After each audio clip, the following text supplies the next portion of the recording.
బమ్మెర పోతనామాత్య గజేంద్ర మోక్షం పద్యాలు తాత్పర్యాలు జంపని పేరిశాస్త్రి గారు. ఇప్పుడు మనం 16వ పద్యానికి వచ్చాం. అంగీకృత రంగన్మా తంగీ మదగంధమడుగు దత్తయు వేడ్కన్ సంగీత విశేషంబుల భృంగీగణముప్పెమ్రాను పెట్టెడి మాడ్కిన్. అంటే ఆడతుమ్మెదలు తమ ప్రియులు తెచ్చి ఇచ్చే మదపుటేనుగుల మదోదకము యొక్క తావిని ఆఘ్రాణించి ఎంతో ఆనంద పరవశాలై వినువారు ఆశ్చర్యపడేటట్టుగా అట్టే నిలిచిపోనట్లుగా నానా విధములుగా గానం చేసినాయి అని చెప్తున్నారు. 17వ పద్యం.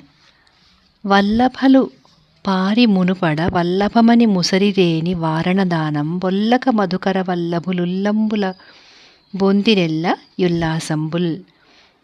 తమ ప్రియురాండ్రు ఆశపడి ముందుగా వచ్చి ఆ వారణముల మదజల గంధమును ఆఘ్రాణింప వానిపై ముసరియుండిరేని వాని ఆనందానికి భంగము గావింపనొల్లక అవి ఆఘ్రాణించిన తాము ఆఘ్రాణించినట్లే అని ఎంచి మగతుమ్మెదలు వాసన ఆఘ్రాణింపకుండానే తమ మనస్లందు ఎక్కువగా సంతోషపడ్డాయి అని అర్థం. అప్పుడు అంటే ఆ సమయంలో అంటే గజములు సకల మృగంబులకు భీతిని కలిగించుచున్నాయి అన్నట్టుగా తమ మద జల గంధములచే తుమ్మెదల తనివి నొందించుచూ తిరుగుతున్నాయి.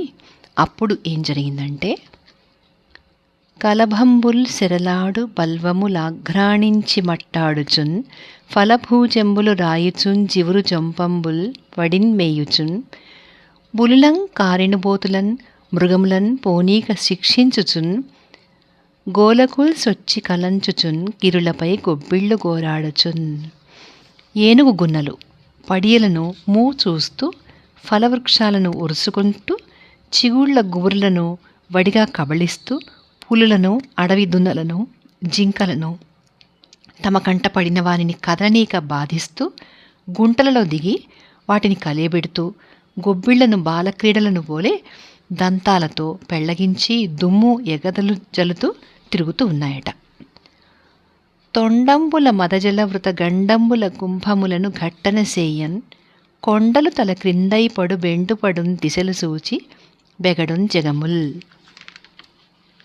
ఇట్లు ఆ ఏనుగు గున్నలు తమ తొండములతో కొట్టగా చెక్కిళ్లతో నొరేయగా కుంభస్థలములతో పొడవగా పర్వతాలు తలకిందులైనాయట. దిక్కులు బలహీనములైనాయి. ముల్లోకములందరి జనులు కూడా చూసి భయపడుతున్నారు అని అర్థం. తర్వాత ఏం జరిగిందో నెక్స్ట్ వీడియోలో చూద్దాం. జై శ్రీమన్నారాయణ.